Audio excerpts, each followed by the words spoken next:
So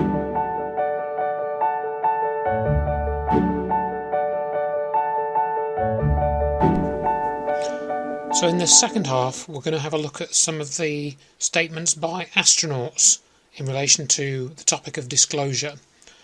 And we are going to look at the statements of Buzz Aldrin, Edgar Mitchell and Gordon Cooper, among others. And we'll probably have a look at Neil Armstrong as well. And this is added to statements made by other astronauts such as Dr. Brian O'Leary and Story Musgrave, although I haven't got those here.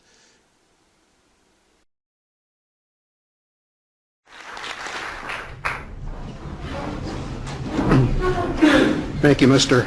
Vice President, Mr. President, members of Congress,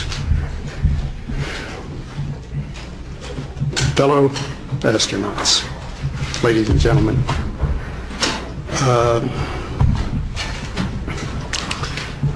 Wilbur Wright once noted that the only bird that could talk was the parrot, and he didn't fly very well.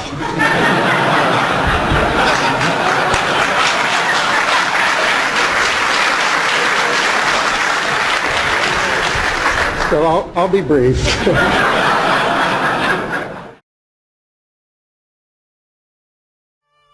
Today we have with us a group of students among America's best.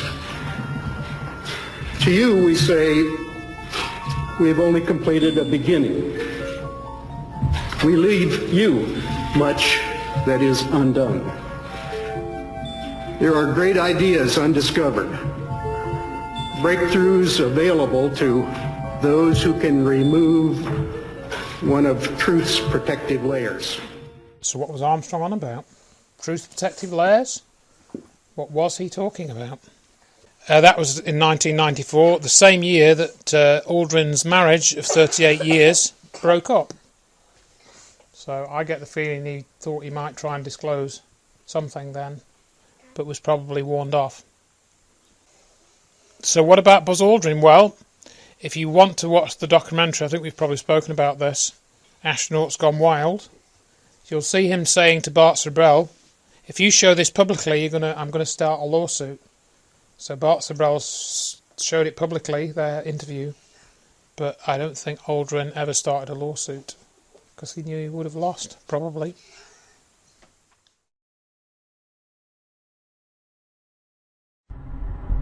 But 3 days and 200,000 miles into the flight, Mission Control did miss the significance of a cryptic message from the astronauts. Do you have any idea where the is with respect to us? Stand by. The crew required information on the current position of the S-4B, the final stage of the rocket which had been jettisoned away 2 days earlier.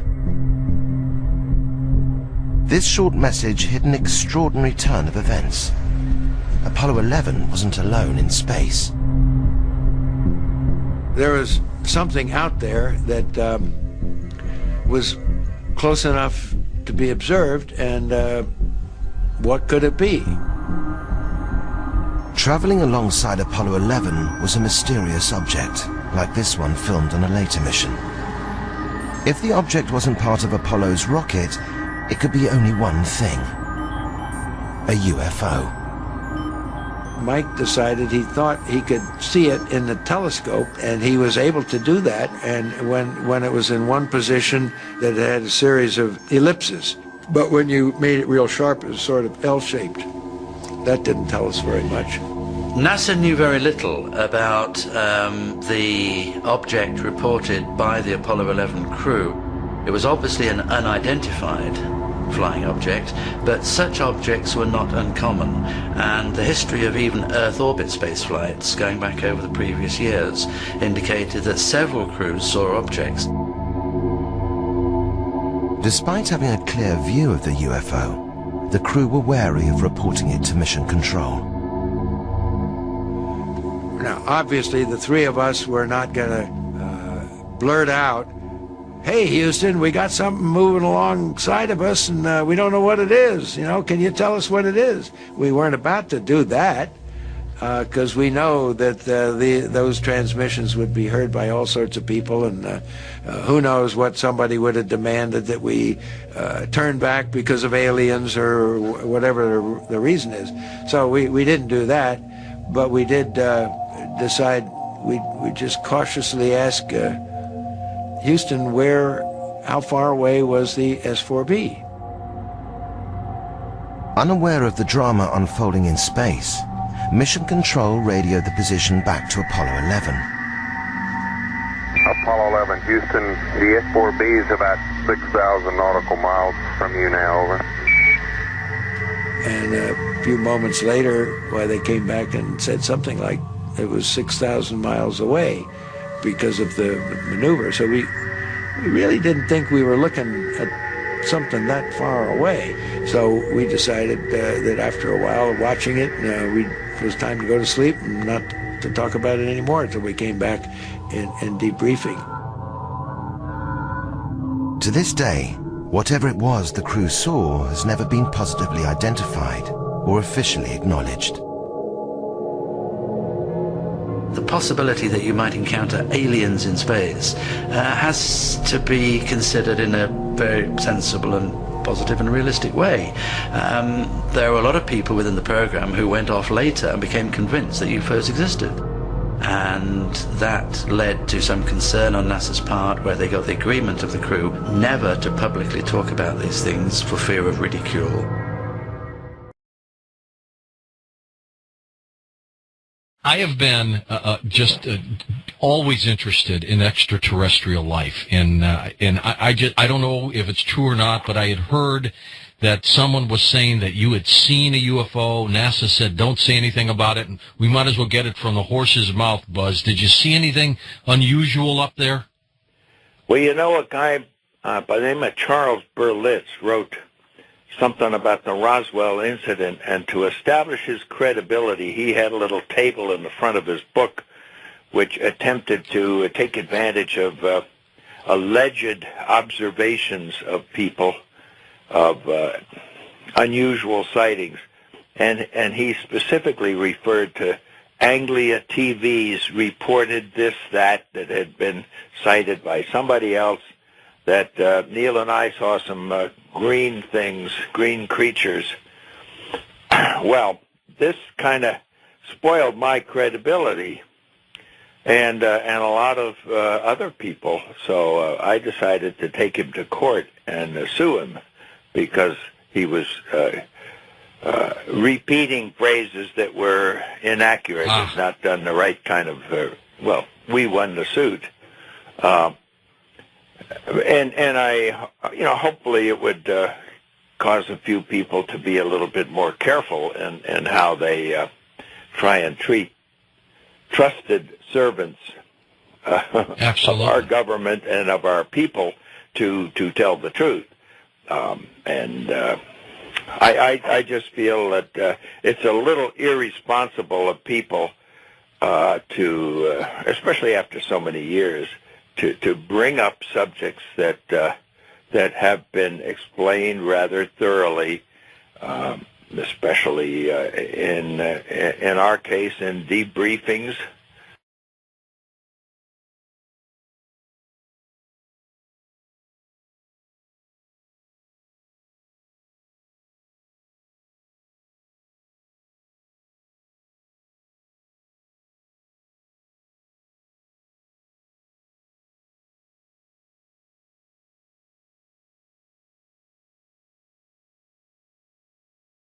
Other people with their habitation, we can keep track. If there's something very important to be developed from the moon, I'm not sure what it is right now, and I sure think we should identify what it is for America to make such gross expenditures again for human habitation on the moon. We can help, we can join with, together we can explore the moon and develop the moon. We should go boldly where man has not gone before. Fly by the comets, visit asteroids, visit the moon of Mars. There's a monolith there, a very unusual structure on this little potato-shaped object that goes around Mars once in 7 hours. when people find out about that, they're going to say, who put that there? Who put that there? Well, the universe put it there. If you choose, God put it there. So all that why I was playing that clip is it's clear that Aldrin's story, you can't get his story straight.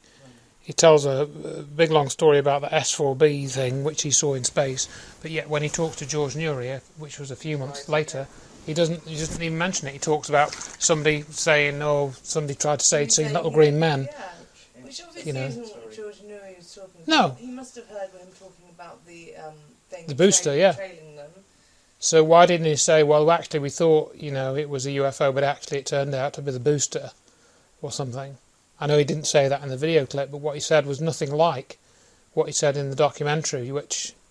So this is inconsistent behaviour. Saying, you know, he got discredited by this guy. Yeah, Charles Berlitz. About, isn't it? So that, you know, this is where you start looking into the astronauts themselves, and they can't get their story straight. And not only on this stuff, but on the Apollo stuff itself. You know, so... Inconsistency in when they're interviewed. Well, not about this sort of stuff. And then there's all these stories of... you know, of Armstrong being on the moon and them seeing things on the rim of the crater and then being told... But that's all disinformation from what I can work out, because if you try and find out when those statements were made and who recorded them, or get recordings of them, you can't. You know, there's no recordings of those statements, and it's meant to be some radio ham, some anonymous radio ham that picked up these messages when they were listening. It's you know. Like those stories of the World Trade Center about it being closed off from 3 a.m. This is him. Oh, you're coming up to him. This is him.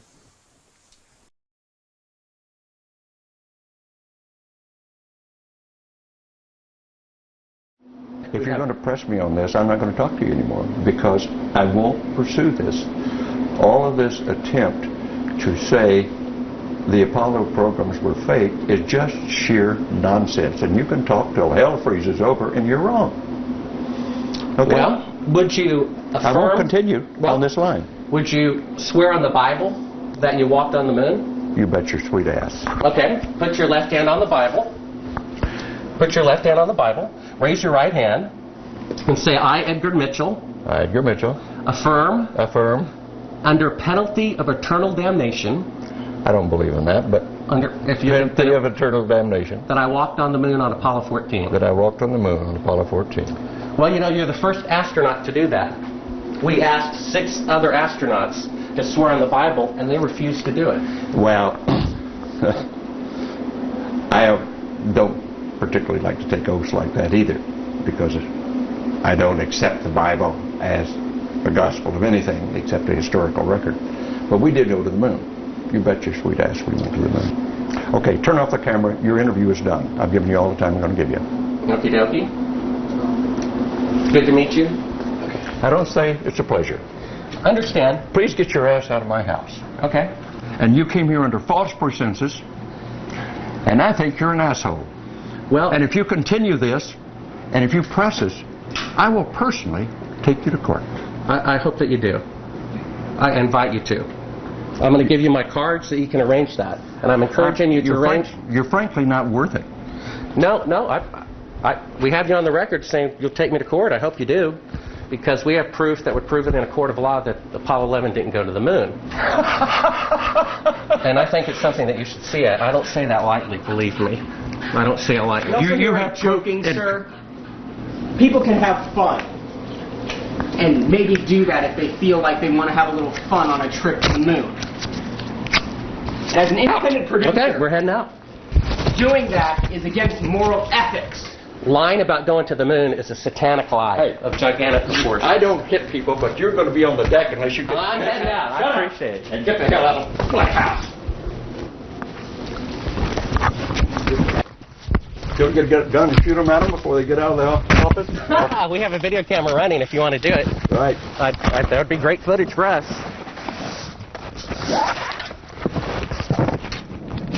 See you later. In court, I hope.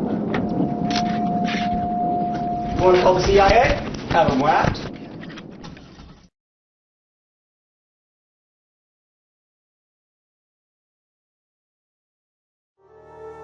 Until the current period, or until the last 30 years, it was conventional wisdom, both in science and theology. We're alone in the universe, the single repository of life anywhere in the known universe. Well, no one believes that anymore.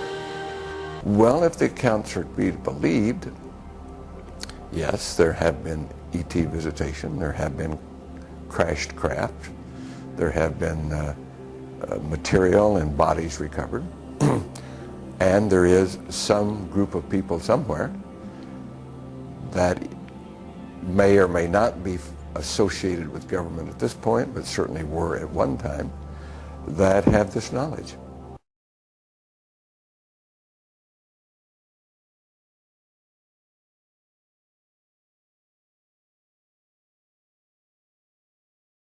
We are now joined by a distinguished American in West Palm Beach, Dr. Edgar Mitchell, the Apollo 14 astronaut, sixth man to walk on the moon.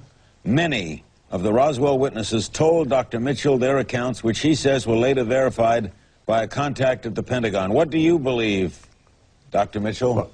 Well, I can say, Larry, I have no first-hand experience, but all of my experience comes from what I call the old-timers that at some point in their, before they passed on, and these were folks all gone now, and because I was who I was, because I'd lived in the area, I grew up in the area, and because I was an astronaut, some of them wanted to get it off their chest before they passed on, and I happened to be selected to hear their story. And all of them, as I heard some of the earlier testimony, all of them were under very severe oaths and fear and penalty for talking, but they did want to talk. I happen to have lived in the area, and I grew up in the area, and my family had farming and ranch holdings and farm machinery holdings. We knew many of the people, including the ranch where this was discovered, and in spite of all of the security oaths, etc., the talk in the community was of what it was, that it was a alien craft, and that survived all of the other stories and all of the other oaths and so forth. It was there for a long time. I happen to have lived there. As a matter of fact, Robert Goddard, the father of American rocketry, his farm was right down the road from ours, and I walked past his home every day going there. So I feel fairly well informed on all of this. And like some of your earlier witnesses, Larry, whose fathers talked to them or whose parents talked to them, and they were involved, we heard the same thing. We knew it. It was not really covered up. And so these stories did get out, even though the day after the official announcement had come out in the Roswell Record in the newspaper and was refuted the next day, there was a lot of snickering and laughing going on about what in the world's going on here.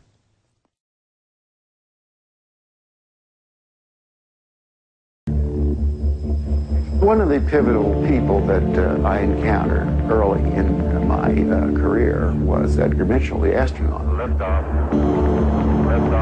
Edgar J. Mitchell, an Apollo mission astronaut, founded the Noetics Institute in Southern California. The Institute's charter was supposedly to develop alternative energy systems by attracting inventors from all over the country. Mitchell became extremely interested in De Palma's N machine. He made De Palma a paltry offer to buy out the invention, which De Palma naturally refused. He said to me that if I ever tried anything on my own in California, I would get my head blown off. So I was scared to death. The CIA operates through various very innocent-looking fronts to find out what people are thinking and what they're inventing. Now, what's more innocent than the Denying Institute founded on transcendental principles to help New Age inventors bring free energy into the world? So that he goes into a lot more detail on his website, Bruce De Palma, about that incident and how Mitchell wanted to. De Palma's dead. He died in 1997. Allegedly, he suicide, and he was allegedly a drug user and an alcoholic. Allegedly. Edgar Mitchell is basically, I think, fulfilling two roles. One is to, be a magnet that people come to that are interested in this stuff and see him as a credible figure, and the other is to put out disinformation, which is what he's doing. Pardon? What disinformation is he putting out? Well, for example, he won't talk about the NASA UFOs themselves, like the ones that were observed in the Tether incident. He won't talk about that. He won't talk about the Tether incident, even though it happened on STS-75, a NASA shuttle mission. I've got another video clip about that. I don't know if I've got it here, but... And in this interview in 1996, which I put this in the article as well that I posted more recently, this came from Richard Hoagland's website, actually, because Richard Hoagland was involved in this interview. Edgar Mitchell said, "When people ask me, what did it feel like to be on the moon, being a super rationalist and a PhD and all of that, I didn't think it was a germane question." Germane means relevant. He didn't think it was a question that was worth answering. And I said, and then he said later on, "Should I know what it felt like on the moon? So I went to some good friends of mine, Dr. Jane Houston and her husband Bob Master, and I said, help me find out what I felt like on the moon." That's what he said in this interview. And that began the investigation of inner experiences for me back in 1972 and led to the approaches that I have taken in the understanding experience and the psychic experience and all this whole subject matter. But he said in a documentary which was made in 2013 that he worked for the CIA in relation. He was investigating Uri Geller, and then he had a meeting with George Bush about Uri Geller and Uri Geller's abilities. He said that in that documentary. It's called The Secret Life of Uri Geller, which, if you haven't seen it, I recommend you watch it. It's 90 minutes long. Yeah, we should see that. It's very interesting. Because it does it's on Vimeo. If you go to Uri Geller's website, he's got a link to it, and you just put in a password, and you can put in the full version. No, he's not. He's probably a trickster. Why was he being investigated? Well, he was part of some psychological operation, I think, a bigger psychological operation related to psychic phenomena. I think maybe he did have some kind of ability, but maybe not quite what was being claimed. But he admits he did work for Mossad pretty much in that documentary. Geller more or less admits that. He doesn't use those words, but if you watch the documentary, you'll realise he was heavily involved in working for the intelligence agencies. So Mitchell's been involved in the CIA work, as Bruce De Palma said, that they operate through various innocent-looking fronts like Noetic Sciences, and if you look on their website, they've got a trademark. It says Institute of Noetic Sciences (TM) trademark on their website. Why do they need a trademark? For, consciousness, enlightenment and all of that stuff, Hey-ho.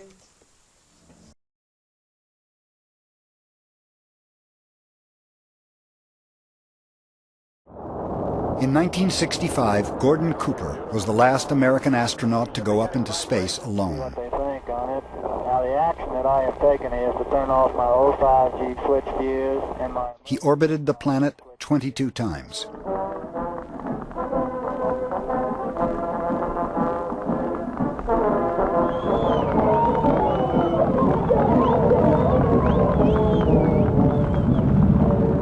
I think that those of you that know me know that I've always spoken honestly and straightforward to you. I intend to do so today.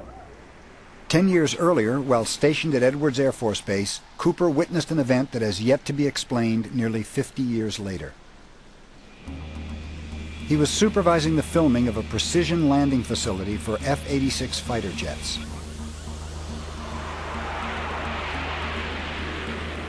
Suddenly, a saucer-like craft flew directly over the cameraman. 3 landing gear apparatus opened, and the object landed on the dry lake bed. They're just typical saucer shape, double lenticular shape, metallic. And they went out, picked up their cameras, and moved on out toward him filming. And he lifted off, put the gear back in the well, and climbed out at a very high rate of speed and disappeared. Cooper had the film footage of the strange craft developed. By the time it returned from processing, he had gone up through the ranks to report the incident.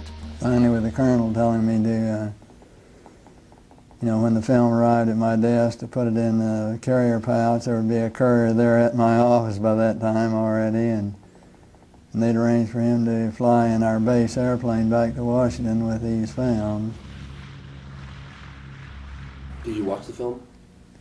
we didn't have a chance to run it. I had a chance to hold it up to the window and look at it. It was certainly good film. After the developed film was sent by plane to Washington, it was never seen or heard of again. Did you ever keep in touch with anybody about it or discuss it? How would I keep in touch with anybody about it? There's no way within the military or within the government of keeping track of something that is classified unless you're directly involved in it, and I was not. So there you go. He saw the object landing and they filmed it. Was he making that up? So Aldrin has flip-flopped and he's switched between apparent disclosure and denial. Mitchell is adopting limited hangout, stating he knows or knew unnamed sources who told him stuff and he believes that, but he denies NASA's own video footage shows intelligently controlled objects. I didn't show that clip, but I've got that clip elsewhere. That's when David Sarita wrote to him. I wrote about that in the article that I've got on my website as well. I did a transcript of, or got the transcript of David Sarita's letters. Cooper's disclosures seem to get greater and greater over the years, and his disclosure of seeing a film of a landing coming only 1 or 2 years before he died. Actually, that story, I got that wrong. He started telling that story in about 1997. I think was the first time he told that publicly. I found an earlier clip. Cooper was dropped from the Apollo program in favour of Alan Shepard, though he was scheduled to head up the Mars program according to a 1996 interview with Michael Lindemann. But I think they dropped Cooper from the Apollo program because he was more honest. He would have been more difficult to control than the other guys, I think. That's probably one of the reasons why they dropped him. And then, of course, we go on to Travis. That's a good quote. Yeah, that's what he said. I think that's in his book. Just after sunset on the evening of November 5th, 1975, a 7-man crew was piling into a 4-wheel drive vehicle after finishing a day of woodcutting near the tiny northern Arizona community of Snowflake. One of the 7 men was Travis Walton, whose curiosity that night plunged him into a living nightmare he would never forget. Just before leaving the work area, the men in the Jeep watched a glowing object emerge from behind the trees. Travis opened a door to get a better view and continued watching, stunned with his companions. The thing was about 90 feet away, about 20 feet in diameter, about 8 feet high. It was glowing a golden color, kind of like molten metal. I couldn't hear anything at first. It must have been because when I got closer I could hear it, but it was a high-pitched intermittent sound and a low rumbling sound. It sounded like machinery or, a heavy mechanical sound. Very difficult to describe. Travis got out of the vehicle and moved toward the object, despite cries from his friends for him to return. Walton assumed by the time he could get any closer, the object would be gone. Just as I got up close, it started to move with a sort of a rocking motion, kind of like a spinning top, like when it's slowing down to fall over, except it wasn't spinning. The same side stayed toward me. And when it started to move, it got real loud, and that really scared me. I jumped down behind a log, and I looked up at this thing, and I decided then I was in a lot of danger, and I was going to get the heck out of there. And I raised up to go. It's the last thing I remember. I raised up and I started to turn, and I was just about in a high crouch when wham, I felt a numbing shock hit me. It kind of like in the head, and I went out. I was knocked unconscious. His 6 co-workers, however, saw what Travis had not. A slender beam of intense light which shot from the craft and lifted Walton off his feet, knocking him to the ground. The rest of the crew sped away in panic, looking back to see the craft take off. But when they returned to see if Travis was all right, he was nowhere to be found. When Travis finally came to, he was weak, groggy, and in pain. Above him was a light. He assumed he was in a hospital bed, but as his blurred vision became clearer, he discovered he was wrong. I felt something pressing on my chest. My shirt and my jacket pushed up, and there was this thing laying across it.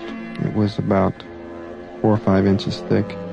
The thing extended down over my rib cage and down to my belt. And when I looked up and I saw this thing. It was gray. And I looked past the edge of it, and I saw something white. My eyes weren't focusing real good. And at first I thought it was a doctor, you know, white mask and cap. But when I got to where I could see, I saw this thing, and I just came unglued. I looked around me, and there was three of them. I just panicked. I became hysterical. As his eyes became accustomed to the surroundings, Travis saw his captors in more detail. They were about 4 feet 10. Had very large heads. No hair on their heads. No eyebrows. No whiskers or anything like that. They had very large eyes. Those eyes are something that really bothered me worse than anything. The rest of their features were small. It was like small ears, small nose, small mouth.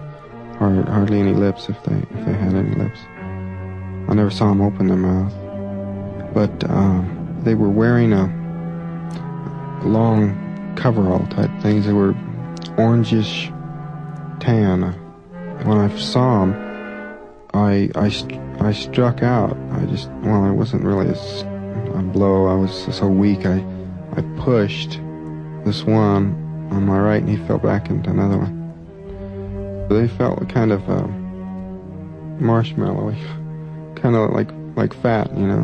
Whereas, you know, when you push against somebody with muscle, it feels differently. But they seemed light, unexpectedly. And I jumped off the table there and staggered over into the corner. There was a bench across the wall, and I leaned there. And I was really weak, and I was so scared, you know, I was shaking, and they started towards me, and I started just screaming at them, you know, telling them to keep away from me. And I reached over and I grabbed a thing off of the table. There was some bunch of things there, and there was a clear tube about maybe an inch in diameter, I don't know, 1.5 feet long. And I thought, it wasn't heavy like glass, and it was too light for a club, and so I wanted to defend myself, and so I hit it against the table to break it, you know, maybe get a sharp point, but it didn't break. But I lashed out at them with it, and I kept screaming. They only took a couple of steps, and they stopped. After the creatures departed, Travis left the room through the same door, but went down the hallway in the opposite direction. I came to a doorway on my right, and I went into this. I didn't go right in. I looked in, and it was a round room, a domed room, with a chair in the middle. And it was really funny about this room. It's really strange. It looked like, you know, I could see the walls and everything, the same as everything else in that place. It was all just this matte gray metal look. But when I went towards the chair, I didn't go towards the chair right away. I walked around towards the side because the chair was high-backed, and I was afraid that there might be one of those things sitting in that chair. So I went around there, and when I could see that there was nobody in the chair, I walked over to it. But the closer I got to the chair, the darker the room seemed. And I could start seeing points of light, like the stars. There was buttons there. You know, I did a stupid thing. I pushed some, you know, hoping to open the door or something. But when that didn't work, well, I got scared of doing that too, because it made the stars move. I turned, and there was a man standing in the doorway I came through. And this guy, I mean, he appeared human to me, you know, which was a big relief. And I ran up there and started asking him all kinds of questions. And he just smiled, kind of tolerant-like. And I assumed that maybe he couldn't hear me because he had the helmet on his head, a clear helmet. And so when he motioned for me, and he took me by the arm, I went with him. I assumed I was being rescued. Travis was led out of the craft and into a large hangar where more human-like figures were present. He remembers their appearance this way. They'd pass, you know, on the street, but they had a strange thing to their eyes. They were a light color, a golden hazel, you know, and they had a resemblance to each other, like a family, but not identical. There was one of them that was a woman, I could tell, had longer hair and female shape. One of the men and the woman came over there and they put me on the table, and they put a mask over my face, and I started to resist, and they held me on the table and they put this mask on my face, and I reached up to pull it away, and before I could, everything went black. Meanwhile, the other members of the woodcutting crew had reported Walton missing. Local police organized a search party, but no trace of Walton was found. The next thing he remembered, Travis was lying on the side of a road outside Heber, Arizona, 12 miles from Snowflake. When I first regained consciousness, I was laying on the roadway, well, to the side of the road, more off than on. And my head was on my arm, and I saw a light, and I looked up in time to see it go off, which I think was either a light going off or a hatch closing, perhaps. Then I saw this object hovering there. It was a flattened sphere. I mean, it was shaped like a disc, but it was very shiny, chrome-like. I could see that reflecting everything around there, but not giving off any light. It was dark, and it was just there for a second, hovering about 4 feet off the ground, and then it just shot straight up. It was incredible how quick, without making a sound. Travis staggered to a phone booth to call his family, who at first did not believe it was really him. But once convinced, they came to take him home. On the way, Travis received yet another shock. We were riding back in, and maybe said something about everybody being worried about me. I can't remember the exact conversation, but I said, well, you know, it must have been a bad couple of hours or something, to reference the time or something like that. And they said, Travis, you've been gone for 5 days. While recuperating, Travis was able to remember most of what had happened to him. A series of hypnotic regressions with Dr. James Harder from the University of California, however, enabled Walton to recall things with less anxiety and more detail. So there you go. That was the story of Travis Walton that he told in 1978. I've got that whole LP on my website. This is really weird, this. Inteligente. Vea usted esta extraordinaria investigación con Johanan Díaz.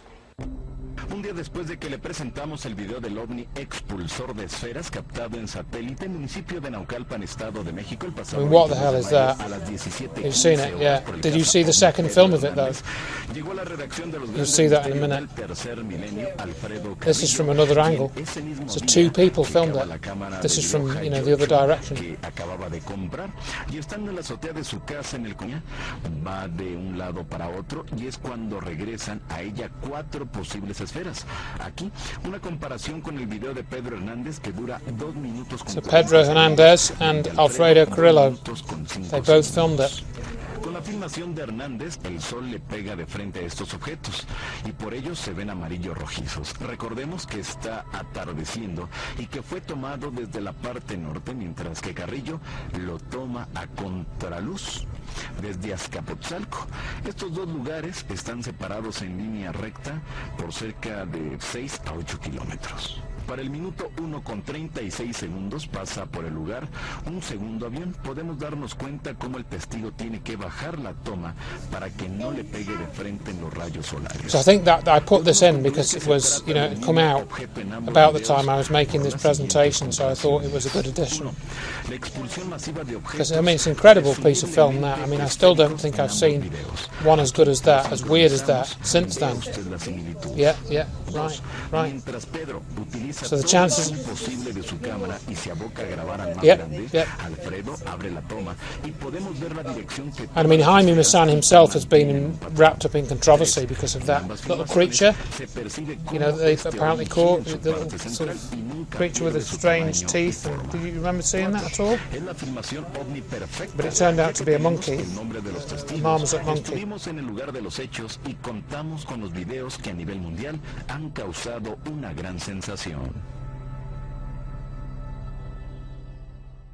So what I proposed here is that there's at least two threads of disclosure. One thread seems to be that we are to be being controlled by the Western media and is generally fear-based. That is the general, you know, you've probably seen that yourselves, I don't need to tell you that. Either they say the aliens are going to harm us, or they give the impression that things are going to be bad if we know about them. You know, human abductions, animal mutilations may also be components of a negative disclosure program. And if they've got these secret technologies and they put those in the media every so often, and people realise it's something which can't be being done by conventional technology, it's pretty scary, isn't it, to see these animals with eyes gouged out, and you know, it's pretty scary, gruesome, you know, guttural stuff, isn't it? You know, yeah, yeah, yeah. So if they're trying to say, you know, that this is what these aliens could do to us, I mean, you can't get much more scary than that. Analyse it, you know, but it sinks into your subconscious. Yeah, exactly, exactly. So that's sort of, and when you see something related to it, you go straight to that place to get that kind of response, that sort of fear. You know, and you have to ask yourself, if they've got this technology to do that kind of thing to animals, why did they just leave them in the field? Why are they just leaving them on the ground? Why aren't, if they really want them for genetic testing or whatever, why don't they take the corpses with them and then, you know, dump them in space, or just use all the tissue for more testing or whatever they need? The fact that they're leaving it there, to me, appears that whoever's doing it, which I don't think is necessarily aliens, not necessarily, they're leaving it as a calling card. It's a message. It's a psychological aspect to it. Serial killer. Yeah, I think maybe you're right. And these other events where we're getting these, I mean, like the Travis Walton case, I think the people that were involved with, you know, the aliens that were involved with Travis Walton, I think they were good guys, basically. I don't think they were, you know, he thinks they tried to help him. You know, you can read his book anyway, he writes a lot more about that. They brought him back, at least. Yeah, and if you read the book, he's got some thoughts on that whole thing, you know, quite interesting to read. But I think the people who are running Planet Earth, those that did 9/11, are behind the negative disclosure thread. I think that's all the fear-based paradigm and all of that stuff. And that those outside agencies, because I do think Wilbert Smith did have real contact with some consciousness or beings or something. You know, he never met them physically. I think they're on the positive side. I think they're positive. They seem to be trying to help him, trying to give him good information. He built stuff, it worked.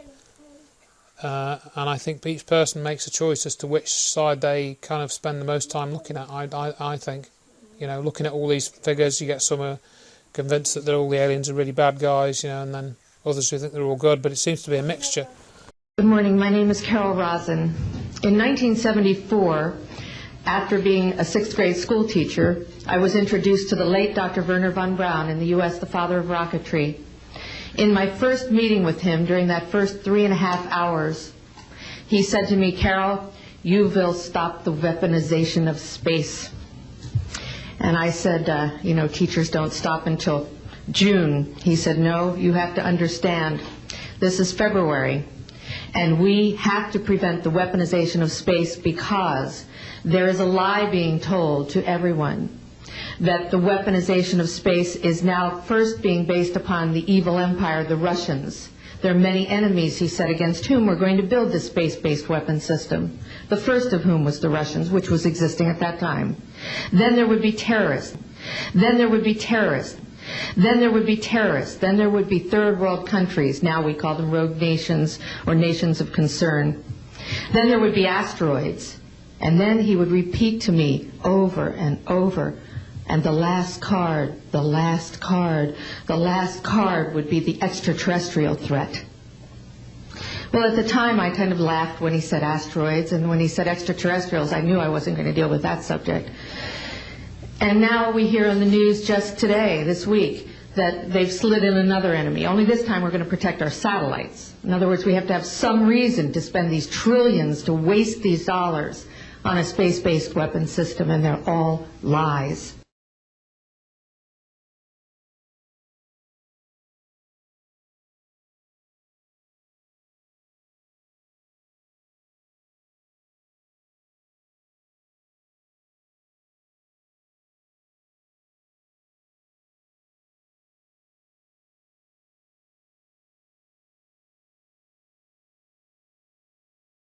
And as the witnesses said, it was like a movie. Well, what movie was it like? Maybe it was a bit like Independence Day. It's just literally turning into dust.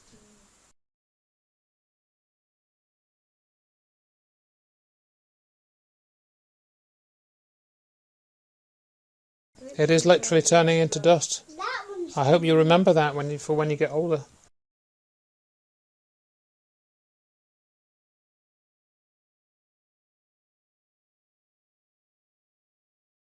And then he would repeat to me over and over, and the last card, the last card, the last card would be the extraterrestrial threat. And the last card, the last card, the last card would be the extraterrestrial threat.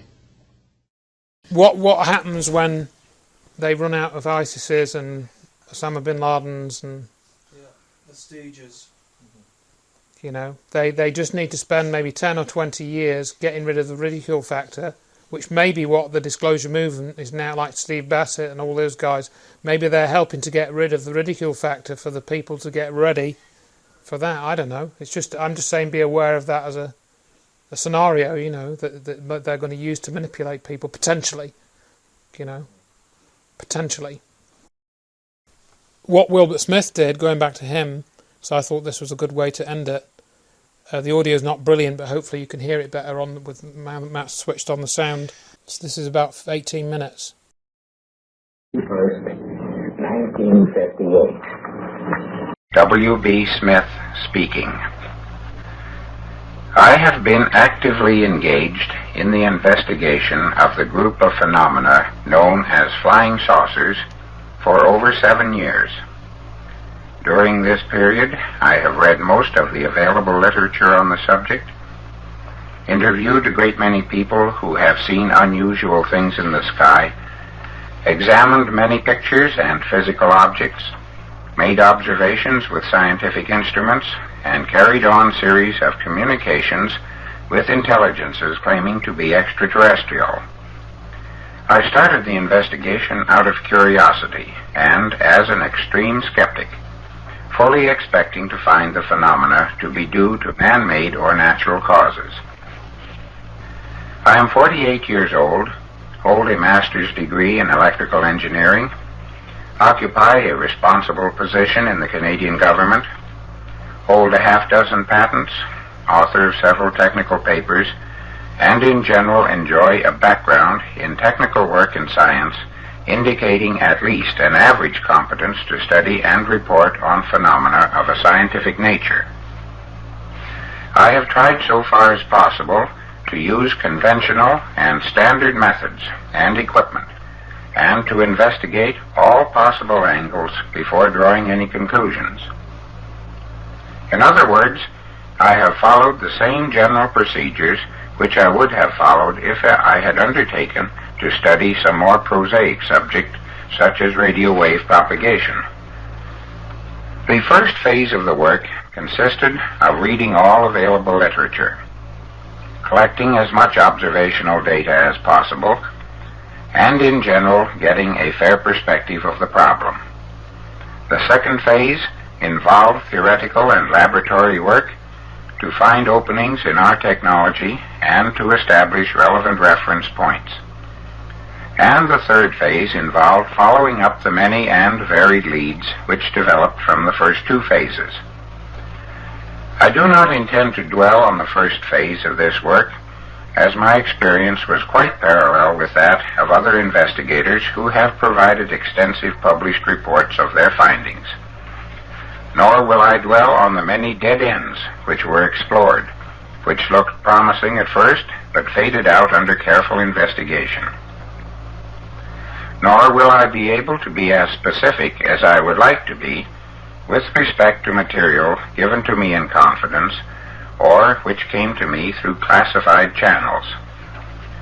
Furthermore, it is not my intention to try and convert anyone to my way of thinking, but merely to state what I believe and why I believe it. Let us look at a few facts. First, hundreds of normal, honest people have seen lights in the sky which behaved like no light normally seen in the sky ought to behave. Second, hundreds of normal, honest people have seen what appear to be solid, real objects in the sky, which behaved like no object normally seen in the sky ought to behave. Third, hundreds of people have seen objects in the Earth's atmosphere at sufficiently close range to see enough detail to enable them to say definitely what the object was not, even though they could not identify what it was. Fourth, descriptions of these objects from observers where circumstances virtually preclude collusion check quite well among themselves and against data received from other sources. It is not reasonable to assume that hundreds of ordinary, normal people, whose word we would readily accept under more mundane circumstances, for instances as witnesses to an automobile accident, should suddenly become liars, fools, neurotics, and otherwise quite incompetent observers. I have interviewed many of these people myself, and I am convinced that they are sane, sober, honest folk who are reporting as best they can something which they really did witness. I will concede that maybe some of these people did not do as good a job of observing as someone who was better trained might have done, but within their limits, I believe they did honestly report what they saw. Let us look at a few more facts. First, there have been several close brushes with these objects, and in one case at least, the aircraft pilot lost his life as a consequence. Captain Mantell was reported killed as a result of chasing a flying saucer on January 7, 1947. The incident is described in detail in the report on unidentified flying objects by Edward J. Ruppelt, pages 51 to 60. Second, people who have been near these objects have described physical sensations which are unusual to say the least, but which are quite consistent with what is known of the technology under which they operate. As nearly as we are able to recreate the accident, Mantell was pursuing an unidentified flying object and was able to get quite near. In fact, apparently well into its operating field. His aircraft just fell apart and was scattered over quite an area. Mantell's body, when recovered, was not displayed even to his next of kin. Several people who have found themselves close to these objects have remarked on the insufferable heat which seemed to pervade the general region. Also, there seemed to be a gravitational necessity to lean away from the object to maintain balance. While these facts may seem to be rather incredible, nevertheless, there exists quite a good record in support of each occurrence. Furthermore, the technology of which we have been able to get a glimpse, namely that of manipulation of the three basic fields, electric, magnetic, and tempic, indicates quite a straightforward answer and explanation of these phenomena. In Mantell's case, the altered field configuration in the vicinity of the craft reduced the binding forces within the structure of the aircraft to a value below that of the load which the parts were expected to carry, so it just came apart. Also, there was probably a substantial reduction in tempic field intensity, which would give in effect a rise in temperature to the aircraft and contents. I understand that Mantell's body gave every indication of having been subjected to considerable heat. This rise in temperature has been reported as being quite noticeable at distances of several hundred feet from one of these craft when it is making use of certain combinations of fields. Also, since gravity involves a tempic field function, it follows that an alteration in this field could well be reflected in the direction and magnitude of the nearby gravity field. There have been quite a number of alleged communications with intelligences claiming to be extraterrestrial. I have followed up each such instance to the best of my ability in an effort to A, establish or disprove the validity of the alleged communication, and B, to obtain any information which might be available if the contact should be authentic. As might be expected, Many of these alleged contacts provided little or nothing of value, but a few did pay off. Some of the contacts have been the subject of published material, but by far the majority are confidential, and there are a surprising number of these contacts. The procedure in checking contacts was to ask a number of innocuous but significant questions and compare the answers with the answers to the same questions as obtained through other contacts. Questions were of the type, do people live on the planet Mars? If so, what is the shape of their houses? Do people on Mars use money? If so, what does it look like? Altogether, some 100 or more questions were involved. The results were spectacular, to say the least. Among the contacts that might be classed as authentic, there was almost complete agreement. Among the other alleged contacts, there was extremely poor agreement or none at all. Of course, where agreement was general, but one or two points didn't fit, an effort was made to find out why the discrepancy. In each case, it was found that someone had injected a terrestrial idea or comment instead of transmitting faithfully that which was received. Now, having located what seemed to be channels of communication between ourselves and these extraterrestrial intelligences, the next and obvious step was to try and get as much information as possible. As may be expected, this effort was at first directed toward science and technology.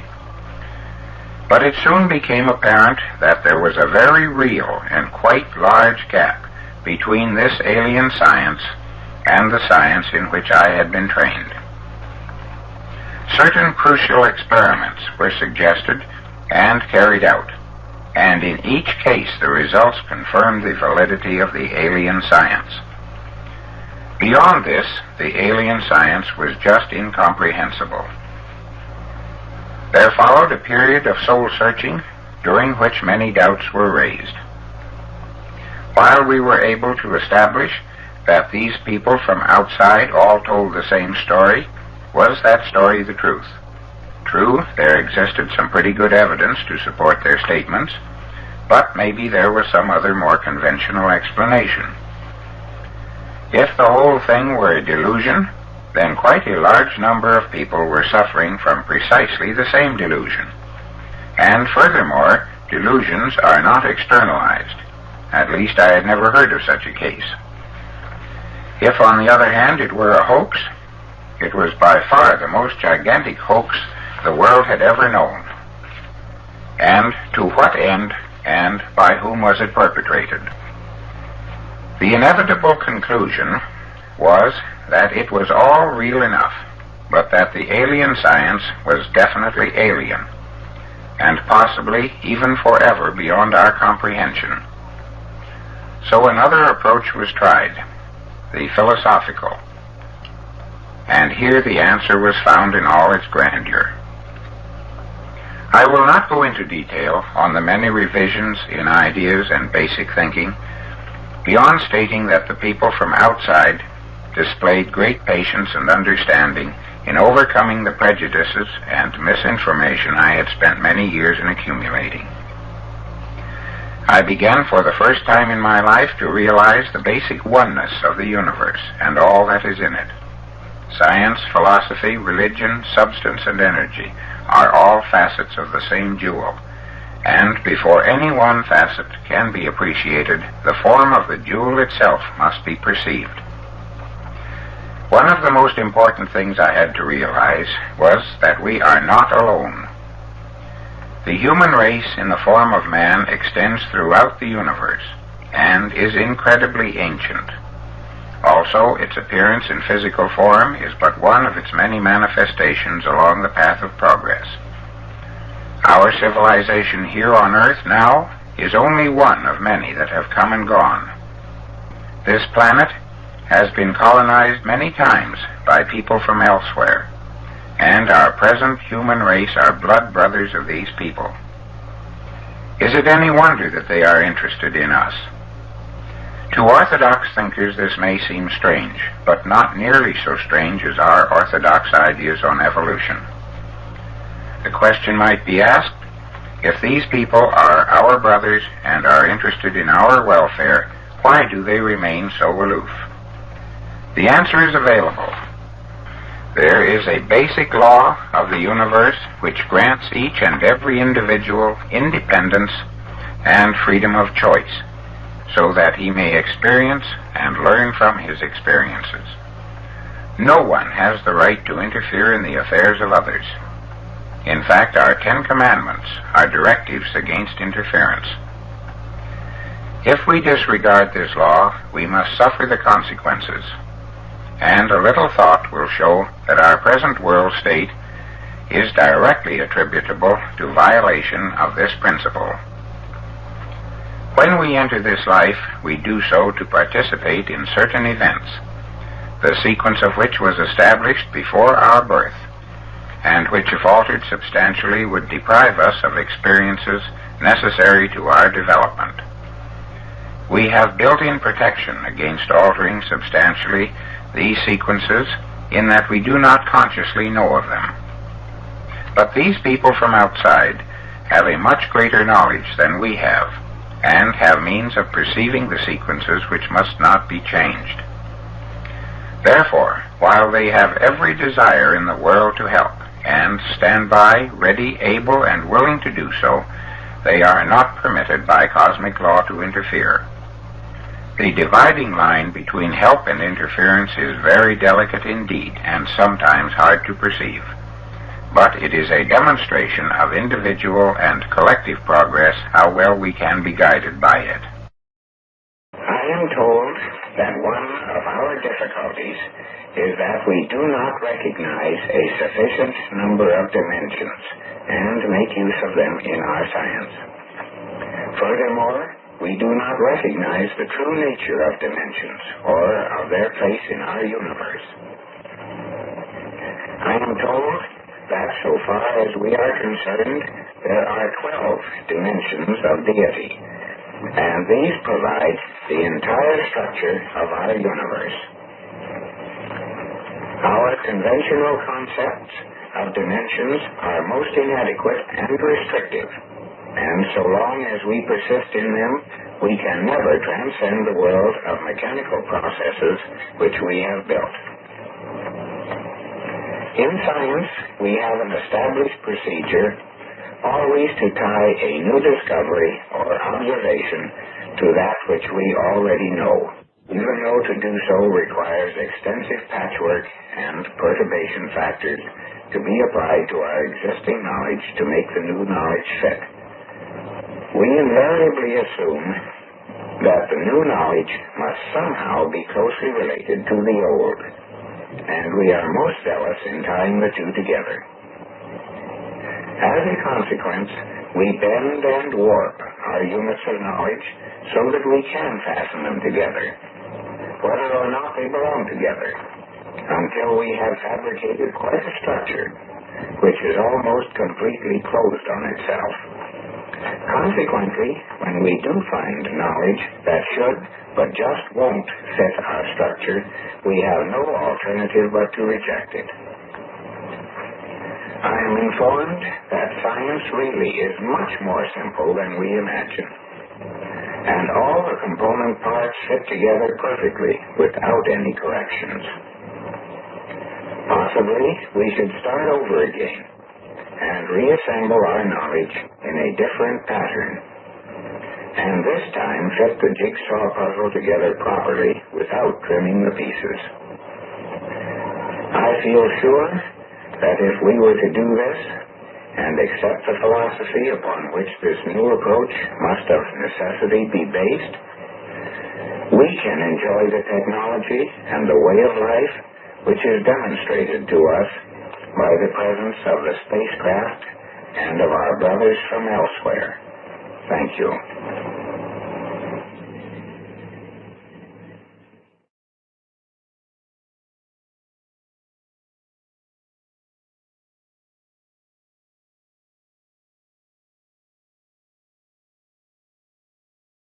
And he said, I make no attempt to prove anything and have no intention of doing so. It is up to each and everyone to search out the truth and decide for themselves just what is truth. Truth needs no justification, it stands alone.